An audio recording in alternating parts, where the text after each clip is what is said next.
En prison? Oui, Qu'est-ce qui s'est passé? j'ai été arrêté, mais je n'ai rien fait.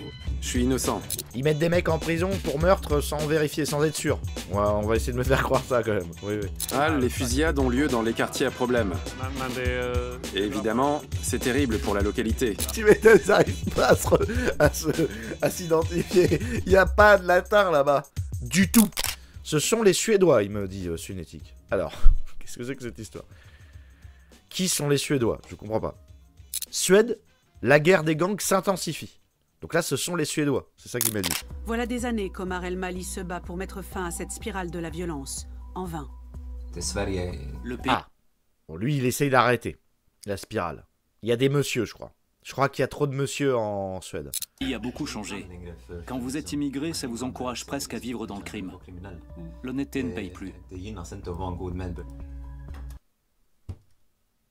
Pour des raisons...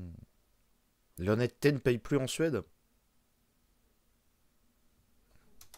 Le pays a beaucoup changé. Le pays a beaucoup changé. Quand on est arrivé, tout semblait facile. On croyait qu'on aurait des femmes et de l'argent, et non. Quand vous êtes immigré, ça vous encourage presque à vivre dans le crime. En Suède. Alors, Suède, immigration. Ah, les limites de... Ah ouais, depuis 9 ans. Immigration en Suède, les limites de la politique de la porte ouverte. Alors attends, on va voir les limites. Pour le coup, la Suède est réputée pour être un pays où c'est difficile de s'intégrer. Ah, ok. Du focus direction la Suède, le pays qui s'est imposé comme l'Européen le plus généreux en termes de droits d'asile accordés aux réfugiés syriens et irakiens. Si les déplacés arrivent à accéder au territoire suédois, ils se voient immédiatement accorder l'asile, une politique unique C'était il y a 9 ans. au sein de l'Union européenne. La Suède s'apprête ainsi Et à... après, ils ont un passeport européen qui permet de se déplacer dans toute l'Europe. Donc c'est vraiment les Suédois, du coup, le problème. Quelqu'un devait nous montrer un appartement de 2 pièces qui aurait pu nous convenir. Il coûtait 1300 $ par mois. Je sais pas combien est le salaire là-bas. Le 2 pièces à 1300 $. Pourquoi dollars? C'est pas la zone euro, je comprends plus rien là. La Suède, c'est en Europe ou pas? C'est juste pour se faire une idée? Ah, la Suède n'utilise pas l'euro comme monnaie officielle. Et ils ont pas l'intention de remplacer la couronne dans un proche avenir. Mais c'est pas des dollars non plus. C'est une monarchie constitutionnelle. Ah bon? Dites-vous que la Syrie, dans les années 90-2000, c'était un pays développé. Bah bien sûr, bah, c'est tout le truc de Riyad Satouf, arabe du futur et tout, bien sûr. Bon, du coup, ok, donc ça c'est le contexte. C'est le contexte de la Suède qui a accueilli du coup des Syriens, des Irakiens, etc. Et donc après on bascule dans, bah, fatalement, la guerre des gangs en Suède. Donc on commence à identifier un peu le problème. Et donc vous dites, pour certains, qu'a priori, et eux ils ont l'air de le dire, qu'ils n'arrivent pas à s'intégrer, on leur donne pas de boulot. Lui-même fils d'immigrés libanais, Omar a fait des études de criminologie et de sociologie avant de travailler dans les services sociaux à Helsingborg, sa ville natale. Okay, c'est pas le dernier des clampins. Son poste a été supprimé. J'ai reçu un appel. Les jeunes m'appellent quand il se passe quelque chose. Pour eux, je suis une sorte de grand frère. On a tué un mec. Ah ouais, non, mais faut appeler la police, là. Non, mais viens. Non, c'est bon. Omar se rend au point de rendez-vous du gang, où l'auteur de l'appel, un adolescent de 17 ans, l'attend avec ses anciens acolytes. Certains de ces jeunes ont déjà livré de la drogue ou des armes. En effet, les bandes recrutent des mineurs qui ne sont pas responsables sur le plan pénal. Bah, ils font ça tout le temps. De toute façon, c'est la méthode pour tout le monde, quoi. Criminologie, sociologie, travailleur social. Ouais, le downgrade. Mais c'est le... En fait, sa vie, c'est de pire en pire. Au départ, il faisait des trucs pour aider les gens. Il s'est dit non, ça c'est pas bon, ça c'est pas bon, ça c'est pas bon. À la fin, on lui sucre son boulot, là. Là, il le fait bénévolement. Oui, j'étais en prison. En prison? Oui, Qu'est-ce qui s'est passé? j'ai été arrêté, mais je n'ai rien fait. Je suis innocent. Oui, t'as rien fait. Je l'ai innocent, même jusqu'au bout, même une fois qu'ils ont fini de purger. Je l'ai innocent. De quoi ils t'accusent? D'un meurtre. Et tu l'as pas fait. Ils mettent des mecs en prison pour meurtre sans vérifier, sans être sûr. Ouais, on va essayer de me faire croire ça quand même. Oui. Un flic est arrivé par en haut avec son flingue. Ok. Il hurlait « À terre, à terre !» Je me suis dit, si je me lève, il va tirer.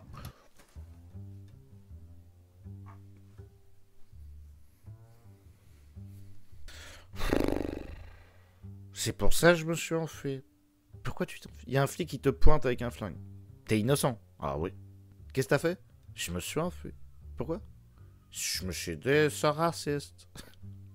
Oh là là, c'est la même chose, ouais. Il faut que tu arrêtes de te mettre dans ce genre de situation. Arrêtez. Je sais pas si on te l'a dit, une fois. Non, j'avais jamais entendu ça. Tu crois qu'il faut que j'arrête? Bah ouais. Dans l'idéal. Ah ouais, bah ouais, j'avais pas pensé. Mais merci, Omar. Trouve un boulot normal. Fais du sport, après tout c'est bientôt l'été. Ou bien épouse une jolie fille. Concentre-toi sur ton avenir, sur toi. C'est ce que je fais.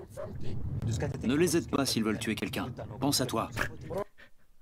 Ne les aide pas s'ils veulent tuer quelqu'un. Arrête. Ouais, mais l'autre fois, ils m'ont appelé, m'ont dit, t'inquiète, après je te paye un kebab, je sais pas quoi. Mais laisse tomber. Concentre-toi sur ton avenir. Tu la foutre que de tuer des gens, quand même. Oui, oui, grand frère se donne. Non, mais il a raison de le faire, hein, mais bon... 15 kilos de dynamite explosent dans le jardin d'un rappeur à Stockholm. Une voiture saute à Helsingborg. Je sais même pas si on a ça. Les auteurs de cet attentat, des jeunes de 16 et 19 ans, voulaient faire chanter un commerçant. Ah, d'accord. Un adolescent de 16 ans fait irruption dans une salle de sport à Stockholm avec pour mission d'abattre un membre d'un gang rival. Il se trompe et tue un innocent. Le 9 avril 2024, un homme est ni plus ni moins exécuté en pleine rue à Helsingborg. Et ce ne sont là que... Nous, c'est couteau, nous. Mais eux, c'est arme à feu. Bon. En Suède, le nombre de meurtres par arme à feu est de 4 pour 1 million d'habitants et ne cesse d'augmenter. 4 pour 1 million? Ouais, ça fait beaucoup là, non. Mais on a combien en France de meurtres par arme à feu par million d'habitants? Selon les données récentes, issues de 2019-2020, on estime environ 2 à 0,3 meurtres par arme à feu pour 100 000 habitants par an.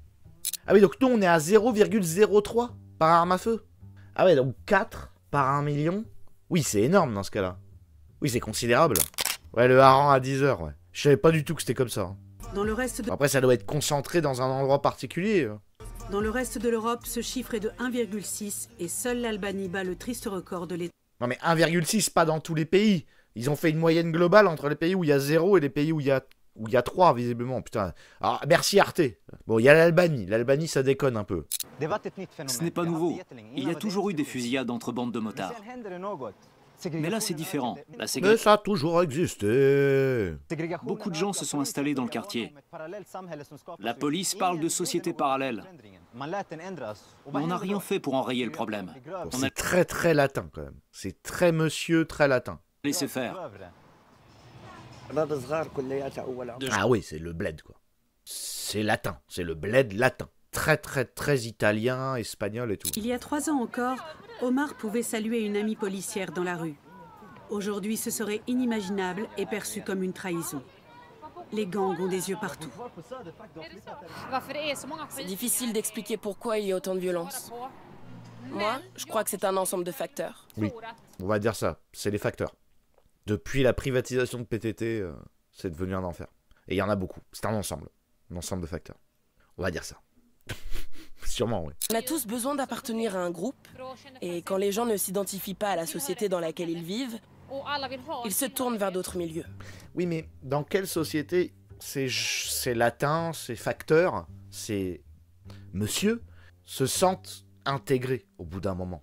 Parce que il faudrait qu'on fasse la liste des pays où ils sont, les facteurs, et on leur demande à chaque fois, est-ce que vous vous sentez intégré? Est-ce que vous vous sentez représenté, ou est-ce que vous avez envie de vous intégrer? Si c'est tous les pays où ils veulent pas, le multifactoriel au bout d'un moment, alors évidemment on parle en majorité, hein, en tendance, parce qu'il y en a plein, elle, d'autres, mais enfin le gars qui lui a dit bonjour, il y a toujours des gens qui savent très bien s'intégrer, il n'y a pas de problème, mais si en majorité, dans tous les pays, ils n'arrivent pas à s'intégrer ou ils veulent pas, bah, ça sera moins multifactoriel, il y aura déjà un facteur prédominant.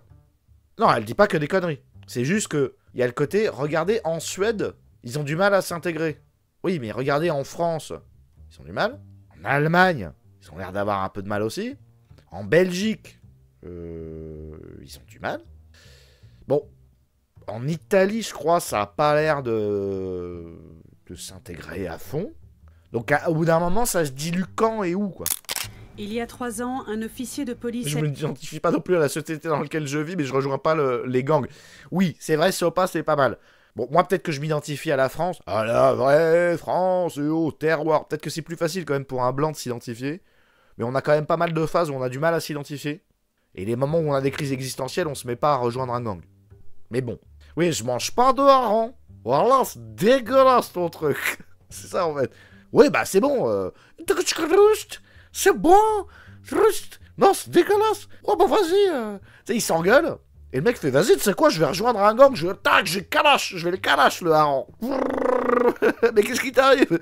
Walid, pourquoi tu fais ça? Le hareng, il est dégueulasse. Et il arrose, il balance de la dynamite. Je sais pas, c'est vrai que bon, bref. L'identification à la culture locale, c'est pas un prétexte suffisant, on va dire, gentiment. Mais il y a d'autres, c'est multifactoriel, ils ont dit, il y a beaucoup de facteurs. A été abattu à Göteborg, la 2e ville du pays. Martin Arkdahl, son collègue, patrouillait alors tous les jours dans le quartier de Biskopsgården. En général, les fusillades ont lieu... Pouah, la tête des mecs. Quand t'es un flic... Ils ont des soldats de la Wehrmacht en colonel de flic.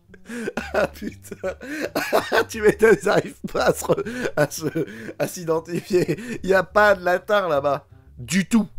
En fait. Donc t'es en train de fumer une clope en bas de chez toi. T'as un flic qui fait 2m10 avec une tête, on dirait une tub, tu sais. Que je te slash.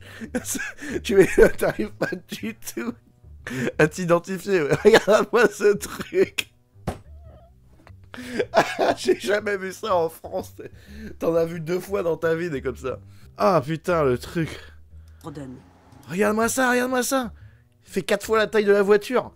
Il se déplie le gars. Patrouillait alors tous les jours dans la voiture c'est un tank et le gars il se déplie, il fait 2 fois la taille. Le quartier de Biskopsgården. Ouais, il fait peur, le monsieur, ouais. Regarde comment il se déplie. Comme une chaise pliable, tu sais. Gordon. T'as ça qui sort. C'est des sorales. C'est des sorales en barquette. Donc ils ont une tête, et puis t'as un corps énorme avec un coffre. Tu sais, comme ça n'a aucun sens. Alors il a les bras en plus minces, tu vois. Ouais, encore un chauve, putain. Ouais, ils pondent des titans, ouais. C'est Robocop, c'est vraiment Robocop. C'est vraiment ça. La criminalité grimpe en flèche, le trafic de drogue augmente, les fraudes aux prestations sociales sont nombreuses. Ça influe sur l'ensemble de la population et sur la... Putain, ils parlent pas du tout comme chez nous. Déjà, ils interviewent des flics, en plus ils parlent pas comme chez nous. Ils listent de manière claire tous les problèmes. Il y a ça, ils tirent dessus, il y a les prestations sociales. Ouais, 2 mètres de hareng. Moby Dick, je t'encule. Moby Dick, je t'encule. Je suis là pour faire le ménage, ouais, c'est ça. Homme moyen du Nord, ouais. C'est le colonel Pee-wee. J'ai commencé à vendre de la drogue à l'âge de 11 ou 12 ans. Ça a commencé par de petites choses. Au début, on vole des bonbons. Puis on se met à fumer des cigarettes, ensuite des joints. C'est l'escalade. Et au bout d'un moment... Là, j'ai volé un bonbon une fois. Je me suis fait tellement engueuler, j'ai jamais revolé de bonbons. Je suis persuadé que j'avais été discret, mais pas du tout. Voilà. C'est comme ça que ça se passe. Est-ce que les parents ont engueulé les enfants quand ils volaient les bonbons? Ou quand ils volaient les bonbons? Parce que combien de parents voient le gosse débarquer avec une PS5? Ils disent quoi à ce moment-là? Ils disent, c'est bien, fais ce que tu veux. Où il éclate la PS5 par terre. Parce que, en vrai, le vol de bonbons, je m'en rappelle, moi. Je serais venu avec une PS5 qui vient de nulle part. Peut-être que ma mère aurait été débordée et qu'elle aurait pas su quoi te dire. Mais elle aurait fait exactement ce qu'elle a fait au collège. Elle m'a mis en école privée. Bon, eux, ils ont pas les moyens. Mais normalement, oui, voilà, qui vole un œuf, vole un bœuf. Normalement, il y a... Enfin, les parents, ils sont complices, un peu, non? De tous ces trucs. Bizarrement, pendant les émeutes, les gosses étaient dehors à je sais pas quelle heure, ils revenaient avec des chaussettes Nike et des PS5, les parents ils en ont rien eu à branler. Non mais les gars, vous savez que dans au moins, alors je sais pas où est-ce qu'on en est maintenant, des stats, mais je pense qu'il y a bien 20% des familles blanches, un gosse comme de classe moyenne qui vient avec le vol, les parents, ils t'obligent à aller le rendre à la police. Le réflexe d'un blanc de classe moyenne qui comprend rien à la délinquance, c'est de t'emmener, te dénoncer aux flics. Et c'est pour ça qu'on se retrouve avec des histoires farfelues dans le cinéma ou quoi, avec les parents qui couvrent pas les gosses, qui les dénoncent et tout. Donc ils sont bien mignons les types, mais il y a un moment, bon,